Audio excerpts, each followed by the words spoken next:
mañana vimos el misterio del corazón del hombre. Encontramos que existe en nosotros esa sede de tantas contradicciones, porque justamente Dios lo quiere conquistar. Por eso, siendo nosotros tan débiles, ha hecho Él algo tan grande, capaz de tanta grandeza en nosotros. Entre el corazón del hombre y el amor de Dios, Cristo que toma sobre sí nuestros pecados, y entonces en su propio corazón vive el dolor infinito de la redención, el gozo infinito de la redención y el triunfo en la derrota. Pero Cristo hace todo eso para que, eliminado el obstáculo del pecado, es decir, nosotros podamos ir hacia Él. Trataremos en esta segunda plática de contemplar a Cristo en el misterio de su misericordia y de su llamamiento a nosotros. Cristo le había dicho a Pilato que había venido a dar testimonio de la verdad, pero la verdad de la que vino a dar testimonio no es una verdad abstracta, sino, es decir, una verdad mucho más vital, que es la del extraordinario, incomprensible amor de Dios hacia nosotros. En el Antiguo Testamento, cuando se está por acabar la marcha de Israel en el desierto, se lee esta frase en el último libro del Pentateuco: el amor de Dios ha hecho lo imposible. Si los judíos pensaban que el amor de Dios ha hecho lo imposible porque nos sacó de Egipto, ¿qué tendríamos que decir nosotros después de ver lo que Cristo padeció por nosotros? Ese es el testimonio que Cristo ha venido a dar, la verdad que nos quiere inculcar, que Dios es amor y ha volcado todo ese amor sobre nosotros. De modo que, ¿cuántos engañan? Todos aquellos que miran a Dios como un juez y que creen, que piensan, que se apartan de la fe, de la religión, porque piensan que el Evangelio es solamente una colección de catálogos o de preceptos, exigencias, acusaciones, ¿no es cierto? Cristo no ha venido hasta nosotros para hundirnos, ni para anularnos, ni para derribarnos. Aunque nuestras culpas lo mataron a Él, Él no ha venido a presentarnos el catálogo de nuestros pecados, sino que ha venido a convencernos de que a toda costa Dios quiere ser nuestro Padre, y a convencernos de otra cosa, y por eso estamos nosotros acá, a convencernos de que Dios nos quiere utilizar como instrumentos para convertir a otros en hijos y ser también el Padre de otros que Él ha puesto en nuestro camino. Esa es la verdad de la que Cristo vino a dar testimonio, sobre todo con su pasión. Así vemos que, puestas en Cristo, nuestras faltas cambian de signo. Normalmente, si hubiéramos quedado solos, si no hubiera mediado el misterio de la encarnación de la cruz, nuestras faltas nos habrían separado de Dios. Pero, vista el misterio del pecado del hombre desde la lógica de la misericordia de Dios, nuestras faltas fueron lo que provocaron la venida de Dios hacia nosotros. Y entonces, tanto más derecho tenemos ante Dios cuantos mayores sean nuestras faltas. Parece una blasfemia, pero es real. Parece una blasfemia, pero es real. Cristo inculca: no he venido por los que se creen sanos, sino por los que están enfermos. Y cuanto más enfermo alguien se reconoce delante de Cristo, tanto más derecho tiene a la atención del médico. Esto, por otra parte, pasa en esta vida. Si hay uno que tiene fiebre y otro que se está muriendo, el médico a quién va a atender, al que se está muriendo. Tiene más derecho a recibir la visita del médico el moribundo que el que tiene una enfermedad leve, que no es de tan preocupante. Así son las cosas también en el plano sobrenatural. Cuantos mayores son nuestras faltas, tanto más derechos tenemos a la misericordia de Cristo. no sé, ahora que estamos en invierno, cada uno trata de prender el fuego como puede, vemos que el fuego se alimenta con lo que le echamos. La misericordia de Cristo se alimenta con nuestras faltas. Y cuanto más faltas le echamos, tanto más prende la misericordia. Esto nos tiene que hacer llevar, ya lo dice San Pablo, ¿no? Que no tenemos que llevar a pensar, bueno, entonces voy a pecar para que Dios tenga más misericordia de mí. No, pero cuanto mayor ha sido el pecado, tanto más grande ha sido la medida de la misericordia que Dios me aplicó. Donde abundó el pecado, sobreabundó la gracia. Los que construyen un edificio serían muy felices si pudieran utilizar los escombros y los demás desperdicios como materiales para el nuevo edificio. Nosotros no lo podemos hacer. Si pudiéramos hacerlo, ya andaríamos por el tercer piso. Pero Dios sí lo puede hacer. Dios utiliza nuestras faltas como piedras fundamentales en el edificio de nuestra perfección espiritual. Si es que sabemos poner nuestras faltas frente a la misericordia de Dios y sacar de nuestras faltas la doble ciencia que necesitamos para ir adelante en la vida espiritual, que es la de desconfiar de nosotros mismos y confiar absolutamente en Dios. San Agustín decía, las llagas de Cristo están llenas de misericordia, de piedad, de dulzura, de caridad. Si alguien contemplara a alguien que está absolutamente llagado, destrozado por los daños que uno le infligió, esa llaga lo estaría acusando, pero las llagas de Cristo no nos acusan, al contrario, nos perdona.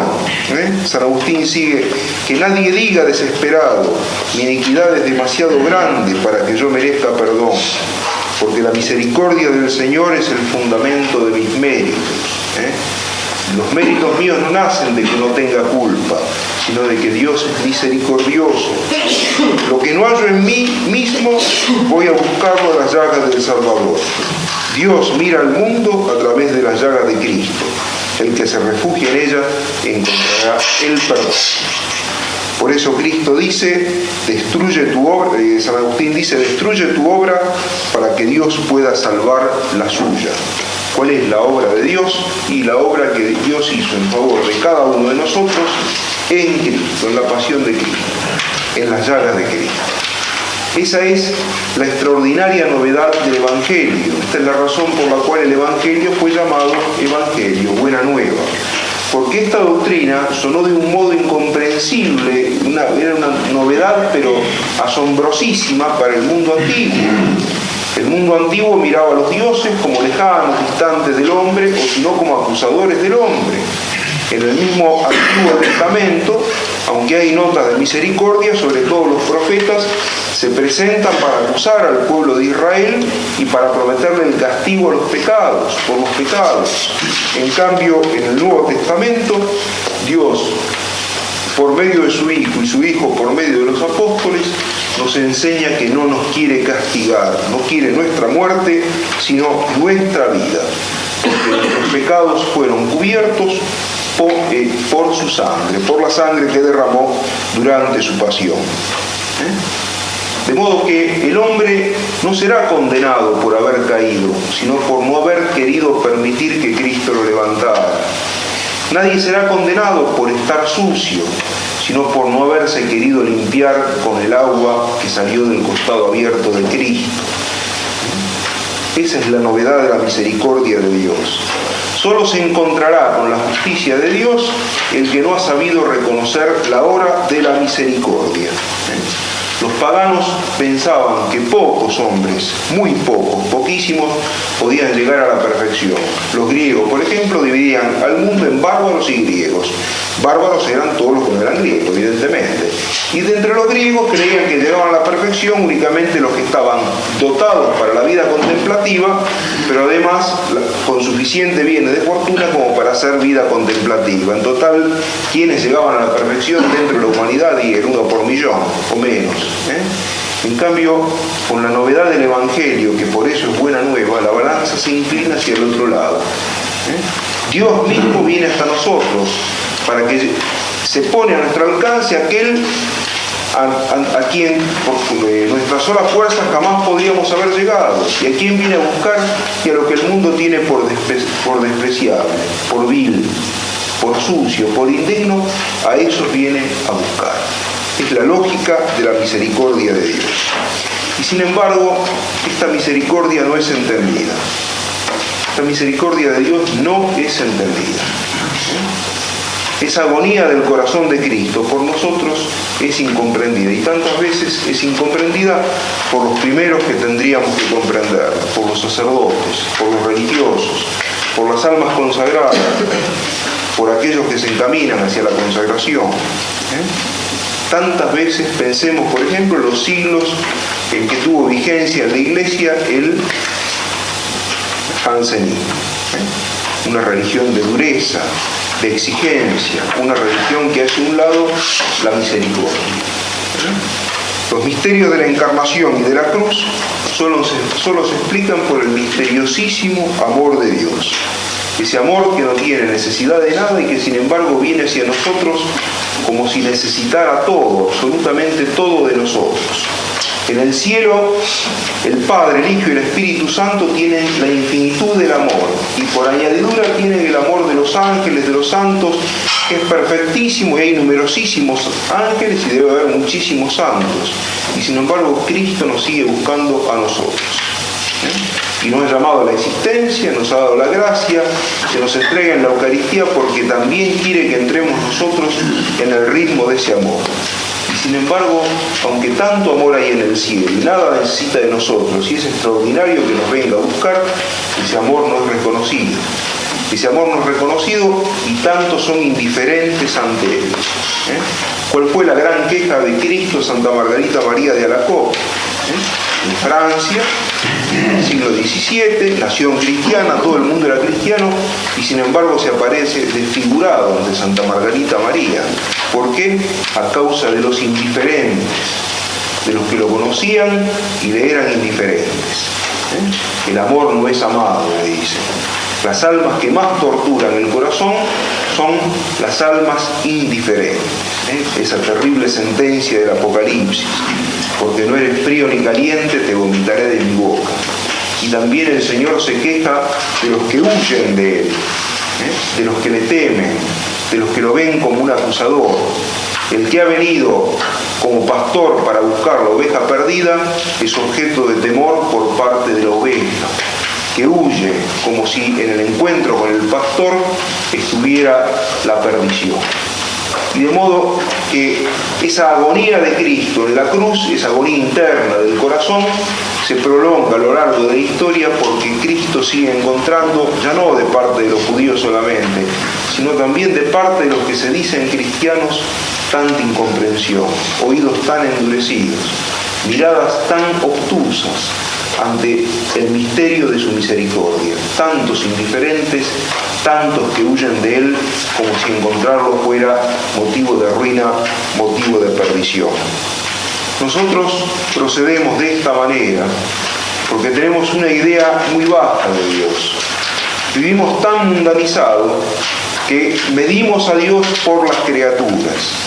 Y como las criaturas tienen una bondad limitada, finita, creemos, aunque no nos lo decimos nosotros, no, por supuesto sabemos, sí, la cuarta vía, Dios la bondad infinita, todo lo demás, pero de hecho en la vida vivimos como si la bondad de Dios o el interés de Dios por nosotros o la paciencia de Dios por nosotros fueran limitados. Medimos a Dios por las criaturas y en el fondo somos los acusadores de nosotros mismos. No pensamos que Dios nos va a perdonar cualquiera han sido nuestras faltas, o que nos va a tener paciencia una y otra vez, y no es así, no es así. Santa Teresa, cuando avanzó más en la vida de oración, en el conocimiento de Dios, se sorprendía y se repetía muchas veces: Dios mío, siempre te ofenderé como criatura y tú siempre me perdonarás como creador. No podemos medir la bondad de Dios por la bondad de la criatura, porque del creador a la criatura la distancia es infinita. Entonces el perdón de Dios excede al perdón que nosotros podemos concebir infinitamente. Cristo es un tesoro infinito que Dios pone en favor de los hombres, en favor nuestro. Únicamente va a conocer la justicia de Dios aquel que no haya querido aprovechar las riquezas que Dios ha puesto en este tesoro. en favor de todos nosotros. Y Dios no nos ha puesto simplemente a nosotros frente a ese tesoro, sino que nos pone como dispensadores de ese tesoro. Nosotros que estamos llamados a seguir a Cristo más de cerca, somos los encargados de descubrir ese tesoro a los demás y de llevar ese tesoro a los demás. Esa es la función nuestra. Esa es la función nuestra. Cuando les preguntaban al cura Brochero cómo podía hacer lo que hacía, el cura Brochero siempre respondía: todo lo hago por amor al corazón de Cristo. El cura Brochero había entendido esto. Todo lo hago por amor al corazón de Cristo. Ese tesoro infinito que Dios pone en nuestro favor, nosotros tenemos que, en primer lugar, usufructuarlo para nosotros, en nuestro beneficio, pero en segundo lugar, acercar a los demás hacia Él y acercarlo a Él hacia los demás. Ese es el sentido de nuestro llamamiento. Ese es el sentido de nuestro llamamiento. ¿Por qué el mundo está como está? Porque las almas a las cuales le fue confiado ese fuego que arde en el corazón de Cristo, el fuego que Cristo vino a traer al mundo, esas almas no supieron incendiar el mundo con el fuego del amor de Cristo. Modelos de la respuesta al llamamiento. Pedro que había dicho: apártate de mí, Señor, porque soy un pobre pecador. Al final es crucificado, pero cabeza abajo. Se goza en ser crucificado para imitar a Cristo, pero quiere ser crucificado cabeza abajo porque se sabe indigno de imitar a Cristo en todo. Un hombre que en el momento de la muerte se olvidaba de la misma muerte y solo pensaba en la gloria de ser imitador de Cristo, pero quería señalar que él no era digno de imitar a Cristo. San Pablo, hacia el final de su vida, cuando tiene que defenderse ante el rey Agripa, le dice: yo permanezco firme. Y en la carta a los Corintios nos da un breve resumen de su vida para que veamos qué significaba que él permaneciera firme. La segunda epístola a los Corintios dice: antes bien nosotros nos recomendamos en todo como ministros de Dios. Corintios 6:4: con mucha constancia en tribulaciones, necesidades, angustias, azotes, cárceles, sediciones, fatigas, desvelos, ayunos, pureza, ciencia, paciencia, bondad en el Espíritu Santo y en caridad sincera y en la palabra de verdad, en el poder de Dios mediante las armas de la justicia, en gloria y en ignominia. Padece de todo de parte de los hombres y sin embargo padece firme, en gloria, en la bondad, en el Espíritu Santo y en la ciencia. ¿Por qué? Porque todos los padecimientos que conoce no le sirven para apartarlo de Cristo, sino que al contrario, lo unen cada vez más a Él. El mismo San Pablo dice: ¿qué nos podrá apartar del amor de Cristo? San Agustín: te amo, Dios mío, y querría amarte más y más. Es una de las tantas frases, miles y miles de frases, en que San Agustín desahoga el amor de su corazón. San Bernardo: la medida del amor es la de amar sin medida. Santa Teresa de Jesús: muero porque no muero. San Ignacio: ¿qué hice por Cristo? Estas almas entendieron el misterio del corazón de Cristo y supieron responder a su llamamiento. Descubrieron que Cristo no es un hombre nuevo, sino el hombre nuevo, el único hombre nuevo. Él dijo: he venido a traer vida en abundancia, y la vida nueva la tiene únicamente el que sintoniza con Él. El que no sintoniza con Él se queda en la vetustez, se queda en el hombre viejo que se corrompe y va a la muerte sin ninguna esperanza. Llegar a ser nuevo significa perder el propio yo y ponerlo en Cristo. Ese signo que de modo tan insistente le presentó nuestro Señor a Santa Margarita María: querer cambiar el corazón, querer que su corazón esté en el nuestro y poner el nuestro en el suyo. ¿Qué significa eso? Que si no se da ese cambio de corazón, si nosotros permanecemos con nuestro viejo corazón y afectamos vida religiosa, caeremos en el fariseísmo. El padre Castellani, en la muerte de Martín Fierro, dice: pues de la antigua piedad quita el fondo y deja el rito. La verdad transforma en mito y echa cáscara y follaje, infunde adentro su imagen, y esto es orgullo infinito. Es el fariseísmo. El fariseo conserva la exterioridad propia de la religión, pero conserva su viejo corazón y utiliza la religión para exaltarse a sí mismo. Y esto es orgullo infinito. Pobres de nosotros que ya estamos en el estado sacerdotal, o los que van camino al sacerdocio, si por lo menos no comenzamos a cambiar nuestro corazón con el de Cristo. Cristo es el único que puede convertirnos a nosotros en nosotros mismos, es decir, hacernos parecidos a lo que Dios quiere desde toda la eternidad. Él es la sal, y la sal le da su propio sabor a cada comida. La sal hace que la carne tenga un gusto propio, la lechuga un gusto propio, la papa un gusto propio, no hace a todo igual. En cambio, cuando el hombre se aparta de Cristo, se convierte en masa y son todos absolutamente iguales. Se visten de la misma manera, todos escuchan la misma música, ven los mismos programas, leen los mismos libros, las mismas revistas, hablan de las mismas estupideces. Si nosotros perdemos nuestro yo porque lo ponemos en Cristo, entonces encontraremos a nuestro verdadero yo. El que encuentra a Cristo y el que sabe entrar en el corazón de Cristo, que para eso quiso que quedara abierto al final de su pasión, ya no puede mirarse como un hombre solitario e ineficaz, porque con Él somos otra cosa. Somos parte de su cuerpo místico, con las glorias del pasado, con las promesas estupendas para el futuro y con las hazañas del presente. Solos nada valemos, pero cuando Cristo nos invita, nos recorre un estremecimiento, porque entonces podemos decir con Santa Teresa: Cristo y yo somos mayoría. Y por fin, el que reconoce el misterio del corazón de Cristo, que se abre para volcar sobre nosotros toda su riqueza y se abre para que nosotros entremos en Él, comienza en la tierra ya a experimentar algo de la felicidad del cielo. En esta vida hay muchas formas de felicidad. Existe la felicidad de los que se visten bien, la pasan bien, tienen buenos modales, visitan los lugares de moda, pero esa no es la verdadera felicidad. Normalmente detrás de toda esa cáscara hay un fondo de desesperación. Hay un fondo de desesperación que no siempre está en segundo plano, sino que muchas veces aparece en primer plano en forma de neurosis, en forma de angustia, en forma de desesperación. El cristiano, como decía San Pablo, aunque conozca todas las tribulaciones del mundo, tiene una zona de su corazón, una capa de su alma en la que ya comienza a gustar la felicidad del cielo.